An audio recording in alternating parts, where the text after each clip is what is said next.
you doing over at Joyce's? I'm not at Joyce's, Mom. I don't even know the rest of it. What movie is that? Just Friends. Just Friends. That's a Christmas classic, and has absolutely nothing to do with this episode. Other than his name is Chris. Our guest today is Chris Wilson, who is a colleague-ish of Tony's. Not really. He's kind of just he's done some things here and there. Tony's met him through professional channels, and they do some work together. And Chris has a background in what I thought was trauma-informed care, which it is, but it's much more extensive than that. So we originally went to talk with Chris about trauma, just generally, which is a huge thing to try to do in an hour. We were not originally trying to be his patients, and then he became our therapist. So I think we're splitting Chris's into two, because we went in for an hour and we ended up staying for 2 hours. And the first half was really talking about his experience and his careers and how things have shifted and where he's at now. And then through some trust and self-disclosure, we ended up having a totally different conversation just about our own personal experiences with trauma and traumatic relationships, whether they were romantic or if they were family. So we dove into that. So I think this one's going to be split into two because it's A, too long, and B, they're two related but different topics. So.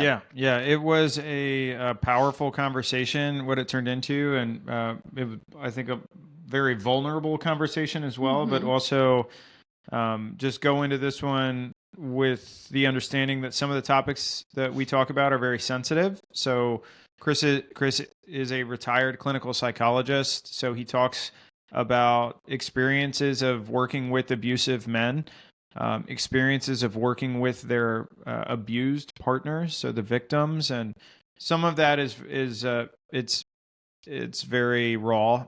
So just go into it with that understanding, if that's something that you're comfortable listening to.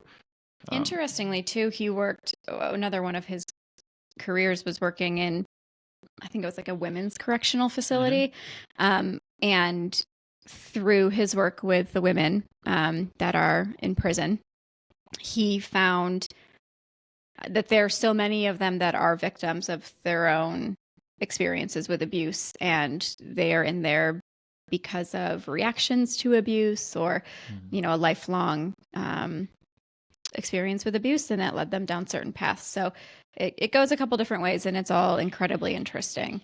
But like Tony said, while Chris is a licensed mental health professional and I'm licensed in Illinois as a mental health professional, none of it is, mental health advice or suggestions. So I appreciate that there's a trigger warning on these. It's nothing super, super heavy, but any talk about trauma and traumatic experiences can cause a lot of reactions. Enjoy the conversation with Dr. Chris Wilson. I am super excited to introduce Dr. Chris Wilson to the Tell Us More About That podcast. Chris, thanks for joining us. Oh, thanks for having me, Tony and Jen. It's great to be here. Did you pick this question? So this is, we didn't give you a heads up on this, but so every guest we start by asking a random question from a random game that we found in our entertainment center in the living room. We'll kick it off with a question. Is this one on top? Bring it on. Go for it. No. You going to shuffle them, or are you just picking from the top? I didn't like the top question. All right. Okay. Shuffle. Okay. Shuffle. Hopefully something comes up that's trauma informed. That'd be a weird. God, hopefully not, given that that's what we're going to talk about. What is the funniest advice that your mother ever gave you? Oh my God, the funniest advice. Oh, wow, that's a head scratcher. That is. I'm trying to think of all the advice my mom has given me because the list is long. I mean, if we're being totally transparent, I don't think my mom ever gave me advice that was like funny or like she's done some pretty funny things, but I don't know that she's ever given me advice that I went like, "Oh, Mom, I wonder if there's something else in here. Is there any advice Here, let me see. There was a from good mom one in that sticks out in general? Funny, important? It's interesting that you mentioned that, because at some point we'll talk about this book that I'm writing, and part of the writing was remembering. So this is a book about apologies, and part of the writing was remembering the first time I remember having to apologize, and what the advice or the learning that my mom passed on about always look someone in the eye, say you're sorry and mean it, and then don't do it again. Mm-hmm. And I had stolen a candy bar from the Andova candy shop. Damn it, Chris. I know, right? And that's probably the first piece of sort of advice that I remember her giving me. That third piece of don't ever do it again. I think a lot of people don't get that advice in life. And we'll talk about it when we get around to it. But part of why I think what I am hoping to bring to the table when it comes to apologies is that little bit, because it's in some ways it's sort of unreasonable for certain things. I think for stealing candy bars, that's a reasonable. Seems reasonable. Sure. All right. But, for things like hurting people's feelings or saying things that you wish you hadn't said, we're human. We're going to continue to learn. Chevy. All right. So we got Chris Wilson with us. Chris, we've now gotten to know each other. Now you and Jen know each other. Can you do an introduction for anyone outside of the three of us? Sure. I'm a retired psychologist. I started my career working with abusive men and ran groups for them for 10 years. I also worked in a women's prison for 7 years, both running groups, doing individual work, and doing intake assessments with them.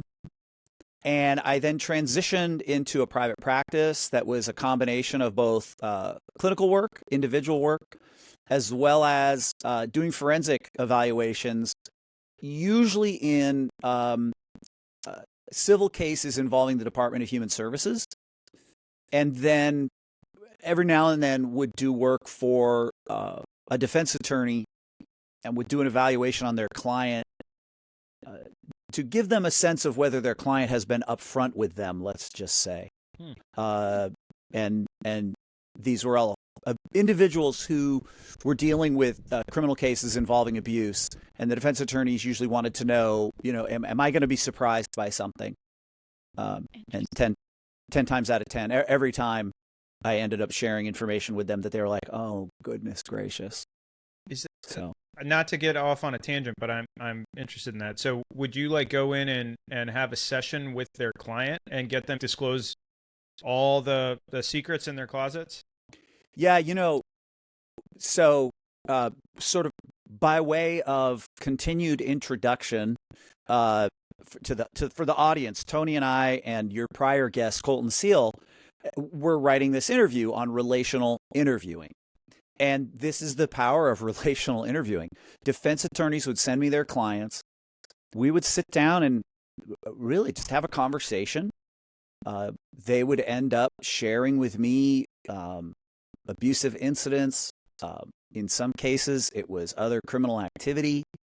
And so I would inevitably call back the defense attorney and say, hey, here's what your client shared. And because of the fact their clients were always sharing information that defense did not want the prosecutors to know, I never wrote a report. They called them pocket evaluations, which means the attorney just took the evaluation, put it in their pocket, and it was never seen from or heard from again. Wow. So it was more to assist the attorney in making sense of who was sitting in front of them. I never did any psych testing or cognitive testing. It was just an interview that led to a lot of disclosure, and it was all relational. Was some of that for the strategy so that they weren't surprised on the stand if something that was all of it was all of it was. So the individual that you were speaking with, they knew essentially like an indirect way of telling them you have absolute immunity here, there's nothing that's going to happen. And so you heard some crazy shit. Yeah. And the fascinating thing about it is, for whatever reason, they hadn't told their attorney these things. The attorneys were often really surprised. because I think, each of the attorneys that would work with me were probably quite good interviewers in their own right. So I don't know why these folks would disclose what they disclosed, other than to say that I think it had to do with the relational style of the interviewing and that protection. Although I think, Colton would say suspects and subjects tell you crazy things that they shouldn't tell you, even when they don't have the protection of client-attorney privilege. Attorney-client privilege. Yeah. I actually didn't. I knew that there was a strategy involved, like on the back end, with the attorneys to kind of get out all the secrets, so that you could strategize and plan for some of those things if they were to surface. But I didn't know that they had psychologists that would come in and like have those conversations, and those wouldn't be technically discoverable, and you could just strategize and not use them in any other formal capacity. That's wild. At some point, I decided I don't want to do this anymore. I had been doing training since before I went to graduate school and loved it. Workshops. My mom, one of my earliest memories as a kid is going to a stress reduction workshop with my mom and having her ask me to demonstrate in front of this room of who knows how many adults how to do a full body scan relaxation exercise. And I was probably 7 years old. And oh my gosh, I thought it was the coolest thing ever. So at some point I decided I wanted to try to make this transition. And I actually hired a coach who had been a former student of mine when I was a teaching assistant in my graduate program. And we got reconnected, and his name's Robert Biswas-Diener. He's just fabulous, fabulous, fabulous. And so we set up a plan for me to transition out of doing the forensic work, doing the clinical work, and into doing full-time training and consultation. And it was probably 3-4 years later, around 2000, I think it was 2019, 2020, that I was full-time training and completely closed my clinical practice. It might have been a little before that. What made you decide to shift gears in your career? My own trauma history was getting triggered way too often. Okay. And I remember in one of my sessions with my own therapist, she said, you don't have to do this work. And I was like, what a reminder. I was like, really? So it was not an easy decision, and it's why I hired a coach to assist with the transition, because as you can imagine, it was pretty freaking stressful. But I mean, in your private practice, you were struggling with your own personal experience with trauma, and also trying to help support others experiencing their own. Yeah. Was it hard for you to sit with empathy and also not take it on as your own? No, it was more about exhaustion. I was just getting overloaded. I wouldn't say that I was having flashbacks, or I wouldn't. Now, well, the one thing I would say is it was hard for me not to talk about what I was going through. You can't ever really talk about what your clients tell you, right? But you can talk about it as the therapist with, my significant other, and with my mom, who's also a therapist. Just the struggle I was having with staying motivated, and the biggest thing, I was exhausted, and I was starting to get avoidant. I was starting to not look forward to going in and doing a session and seeing clients, and or writing up a report, or Sounds like you had all the precursors of burnout that we just talked about. Well, and it's so fascinating to me that that you had somebody talking about burnout, because in my mind, it was not burnout. It was vicarious trauma. And I draw like a real hard line distinction with burnout being, and I don't know if your person described this way, but burnout, like being overwhelmed by the demands of the job, and you don't have the support to meet those demands. Vicarious trauma, you literally have symptoms of PTSD based on your exposure to other people's traumas. And I was definitely over here on the symptoms of PTSD consistent with the exposure that I was getting. He kind of defined burnout as more of a holistic relational definition between the employer and the employee, and not making it all encompassing on like you're just sick of the job. It's also like what variables could your company, agency, organization be doing to better support you. But the symptoms were very similar to what you're talking about, like just waking up exhausted and having zero motivation to go in, and questioning your purpose and your identity and the role, and like kind of all these things that it's none of it's completely siloed. There's a lot of transference, I'm sure, but and you could throw compassion fatigue in there as well. Yeah. Burnout, compassion fatigue, vicarious trauma. I think if you looked at the symptoms, they're probably all very, very similar. I think it's the causes that are different.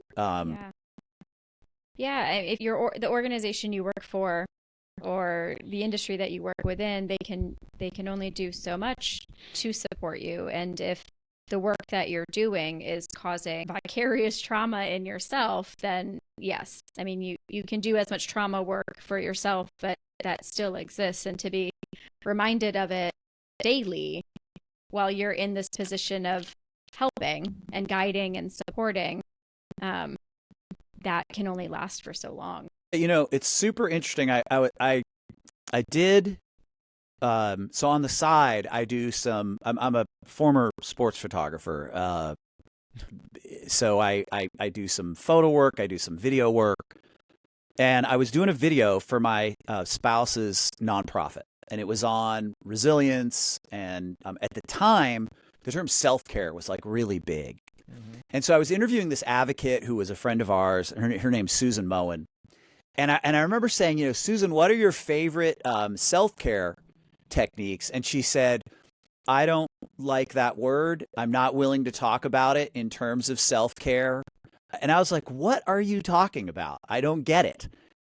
And it was this huge revelation for me. She was like, I think we need to talk about it from the perspective of what your past guest said, that this is a relationship between the organization and the individual. And when you call it self-care, you put it all on the individual. And the organization can say, well, you need to do more self-care, as opposed to when you talk about resilience, you can talk about, well, what is the organization doing to support your resilience? And so an example she used was one of her resilience practices was taking naps in the middle of the day, and her boss had given her permission to put a sign up on her door that said 15-minute resilience break. And she would go take a 15-minute nap in the middle of the day. And it was so helpful to her. That's great. I love that. Isn't that neat? When I was in private practice, one of the kind of weekly expectations, and my clinical director would regularly in our supervision check in and ask if I was doing them, is an hour of self-care during your working hours. And I am so, I don't want to say triggered by the term self-care, but I cannot stand the term self-care.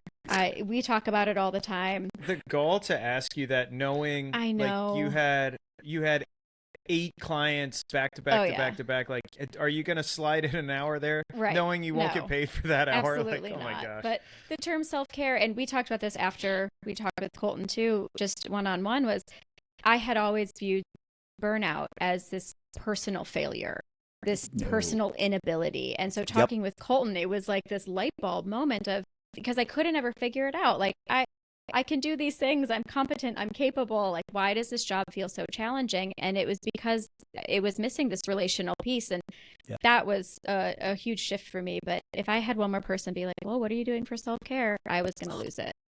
Yeah. Well, that was what Susan said. Susan said the same thing. She's like, it just puts all the responsibility on the individual. And she's like, it's just, you know, she's very intelligent. She's like, it's not fair. And B, it's not accurate. Yeah. You know, in an organization that supports their people, it's about resilience, and resilience is relational and community based. And and for folks with trauma histories, you know, you think about somebody who's had a traumatic experience. So much of the meaning making that we do is related to why didn't I?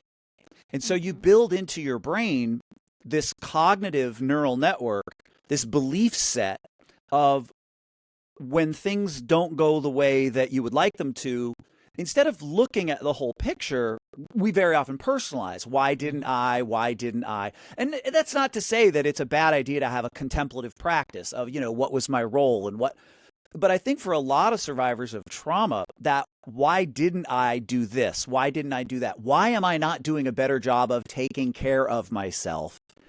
It just becomes a vicious cycle that an organization can unwittingly then take advantage of. And you see it a ton in advocacy organizations. And you also now, I think, are seeing a real push from advocacy organizations to try to be more responsible, more relational, and more supportive from a resilience perspective, as opposed to what are you doing for your self-care? Because you're not alone, Jen. I've done so many trainings where when I say we're not going to talk about self-care today, we're going to talk about resilience. You just see people's faces go, oh, thank God. Yeah. That's okay. So you started with this idea of what you thought you wanted to be and what you wanted to do. You went after it, you achieved it, you got into the practice, and then you started getting hit in the face with the reality of how it's actually affecting you. And I'm setting it up like this because this is a pattern. I feel like we talk to so many people, regardless of the profession that they're in. And we talked to Colton about this a little bit also. But two things that I want to kind of get your insight on with that path of the identity crisis, which creates the stress of I invested all my time, all my money, all of my attention into being a practicing psychologist.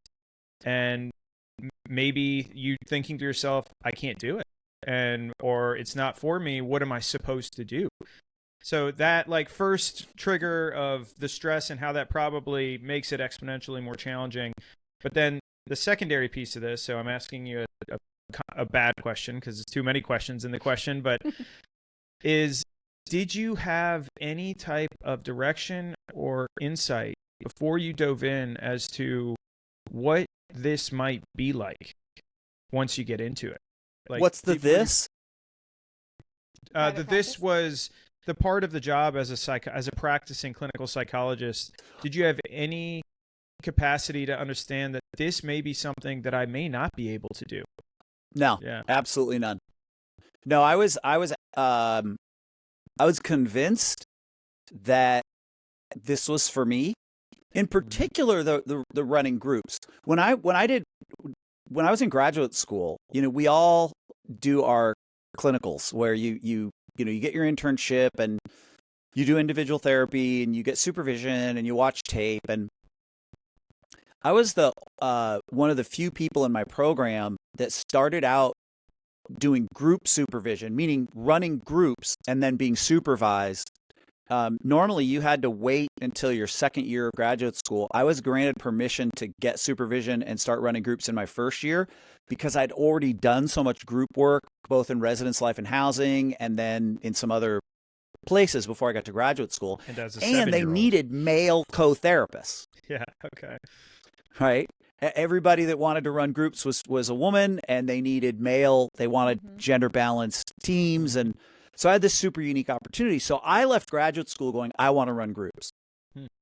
And when I found a job running groups with abusive men, my initial reaction was, well, I'd rather work at McDonald's than run groups for abusive men.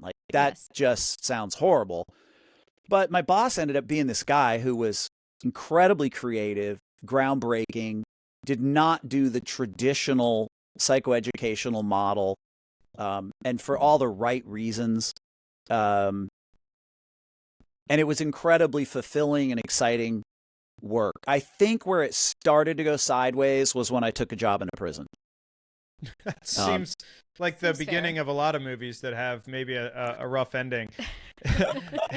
It's funny, Chris, because the conference that you spoke at, if you remember, or I'm not sure if you were there yet, because I know you had to come in and out pretty quick, but we had another presenter that I found from University of Denver, and she is she's a practicing psychologist. She is active in the military, and she runs part of their military psych program. But she used to work in a prison, and her whole presentation was on vicarious trauma, and she talks about how she had to get out of it it sounds almost identical. Identical. And she found herself in a university and she loves it. Prisons themselves and running a group for abusive men can be traumatizing. Oh, sure. To sit in it, let alone to be a facilitator or having previous history of trauma. I mean, that can be enough to have someone go, no, thank you. Well, and I think too, I was working in a women's prison.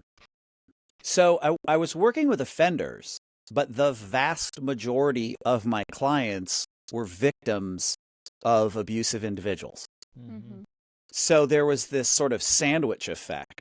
I was getting the vicarious trauma of hearing about what my clients had done to their spouses, and every now and then getting a chance to talk to their spouses and hear firsthand how horrific it was.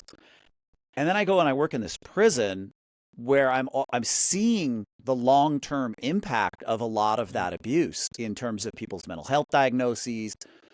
Particularly, I had, I don't know, at least a dozen clients who, if they hadn't been in a relationship with an abusive individual who was criminally oriented, they probably wouldn't have been in prison. In other words, they wouldn't have engaged in criminal activity if they weren't with somebody who was abusing them and making them essentially feel like they had no choice, which is part of what I talk about when I train folks on the impact of abuse on the brain is you get these reflexive and habitual reactions that are not necessarily connected to, you know, who you think you are and your sense of self, because you learn to wipe that away. You don't, you know, I had a client at the prison, and I'll tell you exactly what she said to me in one of our first sessions. I asked her this question of, you know, how have things changed for you since you started that relationship with that individual and now you're here in prison? And she said, I realized when I came to prison, I didn't even know what flavor ice cream I wanted to order from the canteen, because we always ate chocolate ice cream because that was his favorite. And I just realized I don't even know what my favorite flavor of ice cream was. And that sounds so trivial in one respect, but then think about that. You know, think about the basic opinions that we have and the basic likes that we have, and imagine not having them and having them completely based on another person. And I think when you sit with that, you start to recognize, oh yeah, okay, I can see how it wouldn't be a step too far then to, if they start to engage you in a criminal activity, you know, you just go along.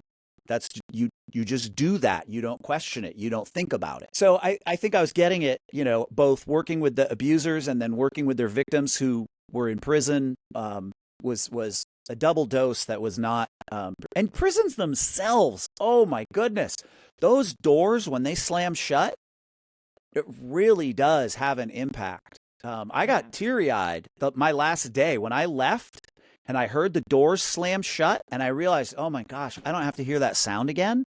I literally got verklempt as I was walking to my car. Like, I am so relieved. I can only imagine.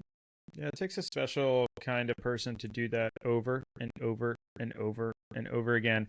And this isn't just, we don't have time to get into all these really interesting areas, but the people that are working there. So we talk about the offenders that are there, but then the people that are working there, that the treatment and the access to treatment and resources that they have available to them without stigma, that's probably a whole nother piece of the problem that's not being effectively addressed. Yep. How you recruit the people that come in there, making sure their expectations are really in line with eyes wide open of what this is actually going to be. It's again, something that we kind of talked about with Colton a little bit, and I shared from my experience of going into, when I went into federal law enforcement, I was 25, and I went into the family sexual violence unit right out of the academy, and all I was doing was child sexual assault, child pornography investigations.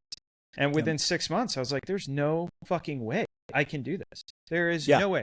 I was losing weight. I couldn't sleep. It was impacting me to the point that nothing has ever, nor until then nor since, and I couldn't separate from it, and I had no clue. If you were to tell me a year before I went in, if you said you're going to be in this unit, my response was, would have been, that sounds cool. I'll get the experience and I'll move into a different unit. I thought I would have been able to handle it with ease, and then realizing the reality of, oh my God, I can't do this. It's terrifying. Yep. And like, what are you going to do now? Like, that's it. Yeah. I mean, that's part of the reason why I started doing evaluations. Purely, I needed an income stream. I needed a different way to make money, as opposed to working day in and day out with folks with sick. And I really, it sounds cliche to say, but I tip my hat to the people that can continue to do that work. Yeah. For whatever reason, that wasn't me. When you shared that experience about, you're doing these child sexual abuse cases, I was doing some training at the NAC, the National Advocacy Center, down in Charleston, South Carolina. Mm-hmm. And, every now and then you get there early enough to listen to the presenter that's going on before you. And it was somebody who was working at the sort of federal center where they look through all the video and all the photos, and they were talking about how therapy at their workplace, therapy is mandated. Yeah. Their agents have to go to therapy. And I thought, A, that's brilliant. And B, I thought, oh my goodness, how do you keep people for more than like a year or two? Yeah. And you do, because some of the people are conditioned in a way to do it. The guy that worked with me in my office, that shared an office with me, he came from Jacksonville PD, and he was a detective doing those same cases. He signed up for it. So part of me is like, what the hell? Why would you sign up to do this? But he got such a sense of fulfillment from the justice of putting those people in prison that it made everything else worth it. And he was able to compartmentalize and look at it in a way that wasn't bringing it in emotionally as unfortunately I was doing. But it's fascinating. I think in that, like, there's only so much like perspective shifting that you can do, because his motivation was closing it. It was closing the case, was getting the justice, but you can only shift your perspective so much to say this is worth it in order to stay. I totally agree. It's a calculus that you have to run for yourself of like, just like Chris, like you were saying, is this something I can and want to continue doing? And if I can, then what do I need to change so that I can cope with this differently and in a healthy manner? If I can't, then I need to make the jump, Yeah. The biggest barrier for me was at least in the state of Oregon, I can only speak for our state. There are, and I don't know now because I've been out of the game for a while, but at the time, there were literally a handful of psychologists who had actual experience working with abusive men.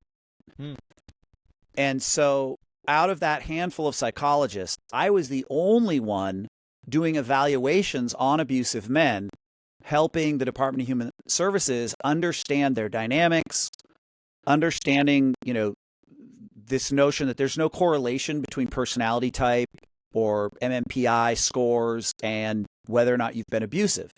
And so the biggest barrier for me was, who's going to do these evaluations that DHS says have been critical in helping them help families if I leave? And that made it incredibly difficult. And still nobody has stepped in and filled that void. We still don't have anybody who's doing that work. You feel almost handcuffed to it. Like if I leave, these people aren't going to get this service. Yeah, that's. Yep. And I still to this day, I have a little bit of a pit in my stomach even saying that out loud. When you talk about your work with abusive men, and you stepped away from it in the capacity that you were doing it for all the reasons that you had, you were very dialed in to your own emotional state, and you had this understanding that so many people cannot actually come to and then make the hard choice of actually doing something about it and changing what their profession is or how they're engaged in it. But you still, right now, currently, you're still involved in work with abusive men. Is that right? Well, not directly, no.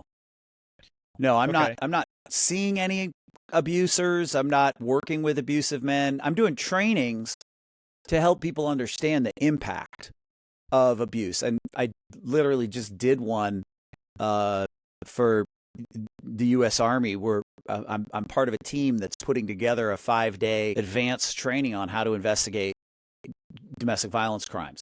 Wow. And so we just did our first iteration. So I'm working in the field in that way. But, part of the downside of leaving behind the clinical practice is that little smidge of imposter syndrome, because it's been a while since I've run a group. The good news is I've got colleagues, or a colleague who's still in the field, and I think he'd be the first one to say, yeah, they're still who they are. Can you talk a little bit more about what you just said about you're involved with educating and training people on the impact of the abusive men? What do you mean by that? Well, I think there's people have a lot of very strong opinions about how spouses of abusive individuals or intimate partners should be reacting, what they should do. And I think when they start to learn about the impact on the brain, they start to realize, oh, I might have done the same thing. I might have reacted in exactly the same way. So, this common refrain, this question of why didn't they leave? I would have never put up with that. And literally part of my training, and when I do conference work, I title the training, You'd Stay Too. Because from my perspective, it's just the brain doing what the brain does. And there's a number of psychological concepts or neuropsychological concepts about how our brains become sensitized to what is threat and what is not threat. So much around us, when we become victimized by somebody abusive, so much around us becomes threat that we find ourselves really struggling to believe that it's possible for us to exist outside of this relationship. I know I could see questions of brewing with where Jen's head is. Go ahead. That's a wonderful way, I think, to explain what happens in the brain. I'm curious, when you're talking about abusive men, are you referring to both like physical and psychological, verbal, mental abuse, or physical? In fact, in my experience of running groups, right, the guys who were severely physically abusive, they usually ended up in prison. Right, so they weren't coming to group. Most of my clients, the physical abuse was not nearly as significant as the psychological, emotional, financial, and what I now call it is the threat to status abuse. Because, in the past, I would have talked about the power and control wheel. Sorry, my mom was calling. Speaking of mom. You got to take it? No, I told her I'm going to be doing a podcast from 12:30 to 1:30. But mom's in her 80s. She's like, she's a therapist. She could join us. Yeah, she could join us. Oh gosh, she would have some very interesting things to say, having worked with traumatized kids almost her entire career. So in the past, we would have talked about that power and control wheel, and we would have looked at, how are men abusing control. But this guy that I worked with up in Seattle, he really reframed this all in a way that I thought was brilliant. Unfortunately, I think he developed Alzheimer's before he was able to write a book about it. So one of my goals is to eventually try to get this all into writing. But he reframed the notion of power and control and talked about it from what he called organizing. And one of the reasons, and Jen, I think you'll appreciate this as a therapist, power and control has an entirely negative association. And there's that notion that when we remove a behavior, we want to be able to replace it with something. And there isn't the opposite of the power and control wheel, like the collaboration and relational wheel. But when you think about organizing as a concept is just the simple notion that it's how I let you know what I want in healthy ways and in unhealthy ways. So, think about all the healthy ways that we let people know what we want with our facial expressions and our words and our body language. And then you think about all the unhealthy ways. And so when I talk about impact on the brain, for so many survivors, their brains become sensitized to these little shifts in facial expression, in tone, in body language, in word usage that sets their defense circuitry, that elevates their defense circuitry so they become hypervigilant. This notion of I'm walking on eggshells is not just about anticipating the next abusive act. It's about day to day, their brains mapping threat constantly, and it's not always about physical threat. It's about threat to status. And the brain is using the same circuitry to react to physical threat as it is to react to threat to status. And so that notion of verbal abuse, psychological abuse, financial abuse, right? If we kind of circle back to where we started, it's all about threat to status. And it's activating the same defense circuitry that physical abuse is, which is why so many victims will tell you. I had a client literally in the prison who said, Chris, my broken bones always healed. I don't think my sense of self and who I am ever has. And that's all about the impact of threat to status. Can you tell us a little more what you mean by, like, what is threat to status? So think about all the statuses we hold as human beings in our world, right? The two of you are married, so you have status as a married couple. Engaged. The two of you are engaged, so you have status as fiancés. Yeah. Someday you may have kids, and then you have status as parents. You have jobs, so you have status as an employee. You have friends, so you have status as a friend of this person. That you have status as a son and a daughter of parents yourselves. You have status as a consumer, right? The more money you make, the more status you have as a consumer, and that is then borne out by the things that you have. And some people are really caught up in their financial status, and so they want people to know how much money they have. And other people are like, whatever, it's no big deal. So think about all the status that a victim has and how that then gets threatened by the abuser. So, for example, saying to your spouse, I really like your friends. I do. I really like your friends. But here's what I don't understand. Why don't they care about us? What do you mean? What are you talking about? Well, I mean, it feels like they just want to spend every weekend with you. And it's like, I don't get any time. And I don't understand. Like, I have a real issue with how much time your friends want to dominate, because it feels like I know you love me, but it feels like you don't at times. In fact, I got to tell you, sometimes it fucking feels like you don't even like me. Right. And so you see this manipulative piece of throwing out, I like your friends, but I don't want you to spend any time with them. And then you might even throw this raise in intensity that then starts to threaten our status as a couple by implicating your friends.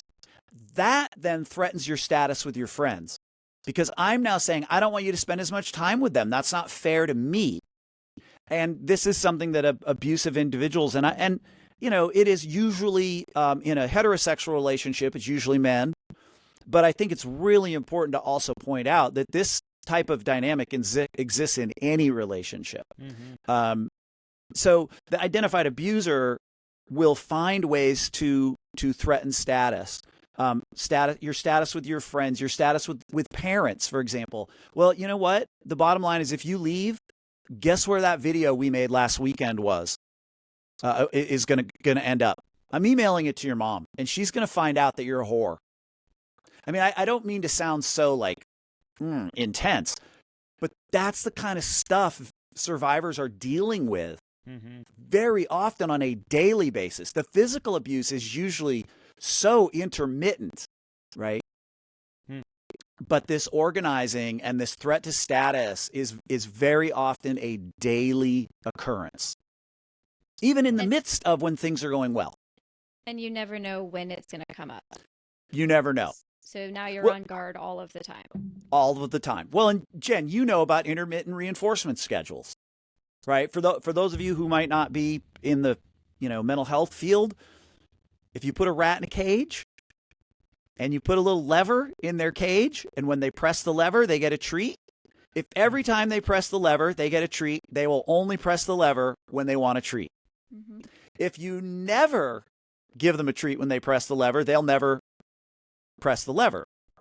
But if you give them a treat every third time, every fifth time, and then every time for a little while, the rat's going to frickin' press that lever consistently. And that's the power of that intermittent reinforcement schedule and psychological, emotional, verbal, financial abuse. It is an intermittent reinforcement schedule. So you can have a conversation with your abusive spouse, and the threat to status is not going to always be there, but it will pop up in moments that you never can expect. So like you said, Jen, you're always on alert. You're always vigilant because your brain is always mapping threat. This could go south in a hurry. So I've got to be aware. So what's the hook? Like when you said you would stay too, like I think objectively that sounds, to anyone who's been in that situation, I'm sure they're just nodding their heads being like, that is exactly what it feels like. But to those who haven't been in it, that's where you titled that presentation that you would stay too, because it seems like, why don't you just get the hell out? It's just not that simple. So what is from a psychological perspective, what's the hook? Why not get out? Without getting into the whole training, here are a couple of the hooks, right? So, threat to status very often does not feel like abuse. And you don't have to name call. You don't have to, be verbally abusive to threaten status. And even if you are verbally abusive, there are a lot of people, particularly in our society, who name calling and dropping F-bombs, it's sort of normalized. And so they don't see themselves as victims. I mean, I literally had a client who I worked with in my individual private practice who only came to therapy because I was doing a training for a shelter, for all the volunteers at a shelter, and she was one of the volunteers. And when I started doing this talk, she was like, "Oh my God, you're describing my husband." I had no idea. He was physically abusive one time early on in their dating life. And then they were married. They'd been married for 27 years. Wow. She was in her 50s. So one of the hooks is, if the abuse has been threat to status throughout the course of your relationship, then you're very likely not going to see yourself as a victim. And you'd stay too. If you don't see yourself as a victim, there's no way you're leaving. Right? And then another piece of this is what I call shark and dolphin. So abusers are absolutely fabulous as portraying themselves to everybody outside the family. In particular, there's about 50% of abusers are only abusive in the context of the family. And to everybody else, they look normal, they look healthy, they look like dolphins. Inside the family, to their spouses, they're sharks. So part of what happens is, I, as a survivor, I go to disclose to my parents, to my best friend, and I'm met with things like, "Well, gosh, are you sure? Did he mean to say that? Or did they? Are you sure that? I mean, what's your part in this? Or are you sure we're talking about the same person? Because we've known each other a long time. I mean, Jim's been over to our house, and I'm just having a really hard time seeing this." These are all things that have literally been said to clients of mine that I work with. And what happens then is, you heard me earlier, we talked about this self-blame piece that victims of trauma have to do. Somebody who's been verbally, psychologically, financially abused, when they start to hear that everybody else sees their partner as a dolphin, they say, well, it must be my fault then, because they don't want to see their partner as a shark. They're like, well, I definitely see my partner as a dolphin, and so I must be doing things to turn my partner into a shark.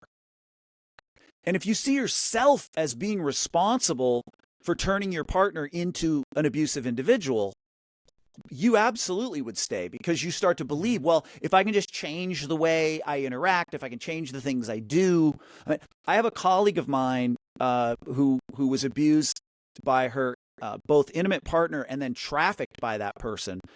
And she used to carry a list of things that she thought she needed to avoid doing so that he would avoid being abusive to her. My God. So those are some of the hooks. I think the last one I'll mention is this. The attachment is real. It drives me bonkers when I hear people refer to abusive individuals and their relationships with the victims as a trauma bond. It's not a trauma bond. That completely misrepresents. A trauma bond is if all three of us are in a bank making a deposit and the bank gets robbed. And the three of us, we are now in this hostage-taking situation. And we've never met, but we all start talking. And we form this bond around the trauma. That's a trauma bond. So the attachment, the bond that an abuser has to the victim is a very real bond that starts when they first meet. Because abusive individuals don't enter the relationship and go, hi, I'm Chris, I'm abusive, I'll be abusing you for the next, I'm really looking forward to. No, they say, I'm a dolphin, I'm a dolphin, I'm a dolphin, right? That'd be nice. Right? Because they know that, and having worked with these guys, I'll tell you, every one of them is like, well, of course I'm not going to act that way at the outset of the relationship. Nobody would continue to go out with me, right? So this is that, the last dynamic I'll bring up, that notion of the attachment is real and the good moments are real. And you can't ignore that and expect somebody to go, oh, I'm staying with I've been with an abusive individual for 10 years, and so I better leave. I don't think you understand. My partner isn't that way all the time. And you might even hear, well, they're trying to change. They're going to treatment, right? And if so, these are the kinds of things that you tell yourself, you absolutely would stay. So those are some of the hooks. Yeah, and that intermittent reinforcement that you mentioned too is, well, it's not bad all of the time. Like, well, hold on, I can hold on to these good moments, and maybe if I act this way, I can get more of those good moments, and then those bad moments will go away because now I've taken full responsibility for how this person is treating me. And God forbid you've gone to a couples therapist who doesn't get it. That's what I was going to ask. Yeah. Our couples therapists, I would imagine, like, they're good ones are trained to spot this and how they present it in a way. Because if you tell the abuser, listen, you're the problem, you're the abuser, he's going to be like, we're not fucking going back to that therapist. You got that right. So there must be like a very sensitive and strategic way to introduce you are actually the problem without saying you are in fact the problem. Yeah, that the most skillful couples therapist will see it like alcoholism. And so you don't go to couples therapy to deal with your alcoholism. That's work you need to do on your own, right?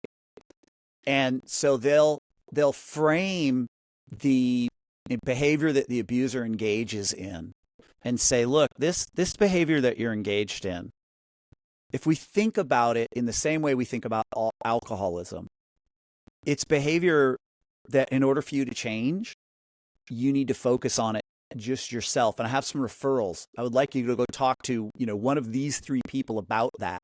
And then people that work with abusive individuals are usually really good at helping them recognize that they have to be in a group. Because a lot of these folks are so defensive and in denial, and they minimize that they can even, I considered myself a highly competent, highly trained, talented therapist. And my clients, if I had tried to work with them individually, would have spun me around a million times over. Mm-hmm. So what they need is other guys in the group who help hold them accountable and say, Larry, I appreciate you saying that you don't really belong here, but guess what all of us said when we first came to this group? The exact same thing. So hang in there, man. Hang in there. Or things like, Larry, when you said all I did was, That's minimizing, man. All you did was put your hand on her neck. Do you hear yourself? That comes from the therapist. Huge threat to status for the client. That comes from another client. It doesn't seem to be as intensely a threat to status. It seems to be more like a, hey, we want you to have what's best for you. We want you to have a good life, like we want to have. And are you seeing what we're seeing? Yeah, it's almost like a peer, a teacher versus a peer. That's it. Yeah. Yeah. And then the therapist's job is to try to help that group be a healthy group where the group members are holding each other accountable. When group members aren't holding each other accountable, you are putting in a good night's work as the therapist, because you are then having to do a lot of what's called bridging, where you would say, Tony, what do you think's going on with Barry right now? And if Tony doesn't get it, Ralph, what do you think's going on with Tony? Right. And so you're constantly doing this, attempting to build relationships between the people in the group so that they eventually then can hold each other accountable. And it's incredible. It's both exhilarating and it's exhausting. Sounds, yeah. Well, I've always viewed group work and couples or family therapy as it's an art. I am a baby therapist. I'm, not fully licensed. And I was always avoidant of doing couples work because I know how impactful and important it can be. And I am not trained in that. So I was never comfortable taking on a couple. There's so many dynamics in the room. There's so many needs, and it's so complex that I actually would not take on a couple. It's not something that I'm trained in. It's not something that I would be comfortable doing. And ethically, for couples, if abuse is suspected, that stops. The couples therapy stops. Now you're both going to go to individual. Maybe we can reconvene later, but it's almost like replaying abuse if we're continuing a couples counseling session with an abuser in the room because of that minimizing, rationalizing, over justifying. It's reinforcing to the abused person that now I have a professional in front of me that's allowing this to happen, so it must be okay. And that's incredibly traumatizing, as you can imagine, right? And you know what's fascinating about this? This whole movement sort of started in the 70s with these two researchers called Strauss and Gellis, and they did this enormous study that said women are being physically abused in heterosexual relationships. Right? Huge hetero bias for the first, I would say at least 20 to 30 years of the research into this abuse dynamic. And so you had sort of the alarms go off, and people were like, oh my gosh, we need to do this. And you see shelters, the rise of shelters comes up. And just sort of as an aside, one of the most fascinating statistics that you see shift as the shelter movement. Whoa. Yes. I was waiting for it. I didn't think it would happen on the Riverside. What happened? That's awesome. I didn't even do a thumbs up. He's got this thing. We found it on a call with Colton maybe 2 months ago, but he put his thumbs up and I think it did a bunch of thumbs. But I didn't. Did I do thumbs up?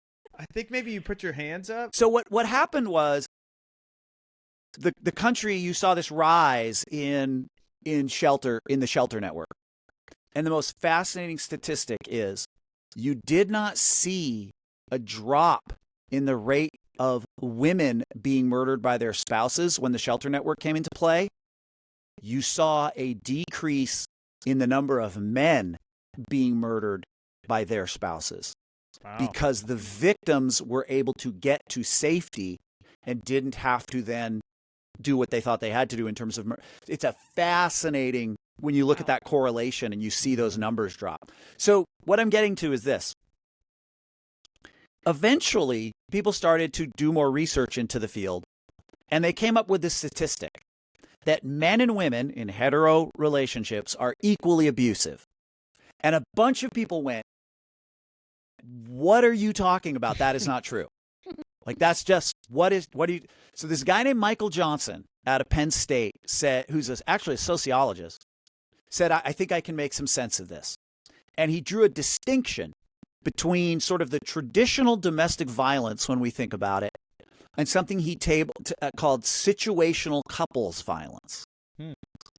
Situational couples violence is when, I call it the New York couple, right? I get home and I'm like, how the fuck were you? How the fuck am I? How the fuck me? Fuck you. And they get into this argument. But then, by 10 o'clock, they're like watching a movie together and right. And so situational couples violence is more about an inability to manage conflict, an inability to manage emotion. There may be like substance use issues in there. Like maybe you've had a little too much to drink, but there's no pattern of power and control or organizing. There's no pattern of fear that the victim feels. Like when I've interviewed and done evals on couples where it truly is situational couples violence, you ask the person who's the suspected victim, like, are you afraid of your partner? And you hear things like, and this is literally a quote from one of the former, like, oh God, no, if anything, my husband should be afraid of me.